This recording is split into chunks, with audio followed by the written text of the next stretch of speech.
On va parler d'un livre maintenant qu'on vous présente dans cette émission, il va s'afficher à l'écran. On va vous présenter un Tchocoin oublié, un livre qui vous présente, regardez, si vous connaissez un petit peu Amiens et ses alentours, les coulisses de l'histoire du quartier Saint-Jean, du Petit Saint-Jean, pardon, à Amiens. Le quartier du Petit Saint-Jean, Gontran, ça se trouve où exactement? Alors regardez, voici la carte d'Amiens qui s'affichera, voilà, qui s'affiche à l'écran. Regardez, je vais zoomer. C'est un quartier qui se situe, voilà, à l'ouest de la ville. Voilà, là où près là où il y a le stade de la Licorne. Là où il y a le stade de la Licorne, le Zénith, Mégacité, voilà. C'est ça le Petit Saint-Jean pour ceux qui connaissent Amiens. Bonjour Sophie. Bonjour Thibault. Merci d'être avec nous pour nous parler de ce Tchocoin oublié, le quartier Saint-Jean. C'est vrai qu'on l'a présenté, on sait où c'est. C'était l'endroit finalement un peu la résidence dortoir des forçats des usines d'Amiens. Oui, exactement. Alors, d'un point de vue géographique, effectivement, on le symbolise par la grande rue. Parce que c'est là où cette rue était coincée vraiment entre une falaise et la Basse-Selle. D'où effectivement l'importation et l'exploitation d'usines, de filatures, des scieries. Donc forcément, c'était vraiment un quartier très très populaire, avec beaucoup d'ouvriers, un quartier pauvre forcément, très peu d'animation. Bon, même si entre eux, les ouvriers cèdent avec des petits jardins potagers, des élevages en interne, mais c'est vrai que voilà, c'est effectivement d'habitation des ouvriers. Voilà, c'est des logements pour ouvriers, on va dire ça comme ça. Et qu'il y avait une petite spécificité, c'est qu'il y avait une source qui traversait ce quartier qui était réputé. Regardez, on voit à l'image une illustration du livre. C'était une source qui avait des vertus. Des vertus. Exactement. Donc, comme le Conseil d'hygiène programme effectivement des vertus curatives pour les guérisons, tout de suite se crée une polémique d'une installation d'une station balnéaire.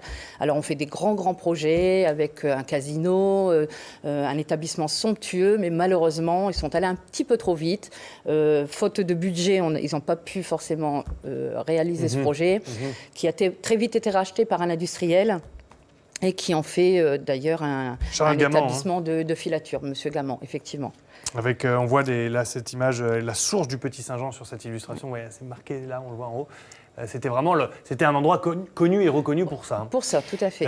Ensuite, il y a eu l'hippodrome. L'hippodrome, c'est encore quelque chose qui vit aujourd'hui, bien évidemment. Qui vit aujourd'hui, heureusement. Avec les courses hippiques nocturnes ou en journée. Et ça fait vivre le quartier avec maintenant, évidemment, le Zénith et le stade de la Licorne. On sait que ça a été créé en 1850. Donc, vous voyez, c'est vraiment très, très ancien. Tous les ans, il y avait une course. Il faut savoir que les commissions de l'époque étaient généralement présidées par des personnalités de l'époque, des barons, vraiment des personnalités d'Amiens. Et c'était l'occasion aussi pour les dames, comme maintenant dans les grands courses hippiques, de montrer ses plus belles toilettes, les plus beaux chapeaux.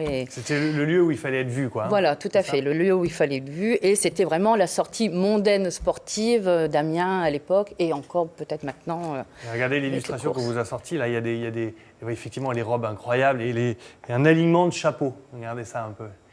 Tout ça se passait à Amiens. Le paradoxe de ce quartier, qui est un quartier très populaire. Voilà, et à quelques mètres, on a l'hippodrome où viennent les galantes et les Il y a eu quelques petites anecdotes aussi avec il y avait déjà de la délinquance à l'époque. Il y avait de la délinquance.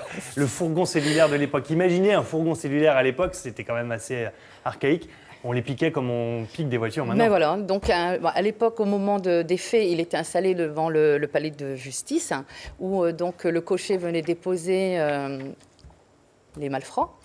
Et il a quitté son petit comment on appelle ça, sa calèche, parce qu'à l'époque, c'était pour aller faire une petite causette avec les gendarmes. Et entre-temps, il y a un petit, qui s'est dit, tiens, il y a une calèche, je vais aller faire un petit tour.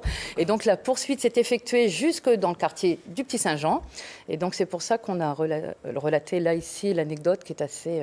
ils ont fini par le récupérer, quand même, dans les marais du... La course-poursuite digne de cinéma, une calèche et un policier qui court derrière avec son ça devait aller plus vite. Pour l'anecdote, ils ont dû changer les chevaux parce qu'ils étaient épuisés de la poursuite. Enfin voilà, c'était une petite anecdote à part. Merci Sophie de nous faire voyager. Merci à vous. Merci. Jacques Lejaune, avec le concours de Françoise et Jacques qui fusillaient. C'est un livre donc bourré d'histoires, d'anecdotes. On ne voit pas très bien, mais voilà, c'est plein de petites cartes postales avec des petits textes, des plans, des anecdotes, on le disait, pas mal d'illustrations. Si vous aimez ce quartier et que vous y habitez depuis longtemps, n'hésitez pas à vous le procurer. Merci Sophie. Merci.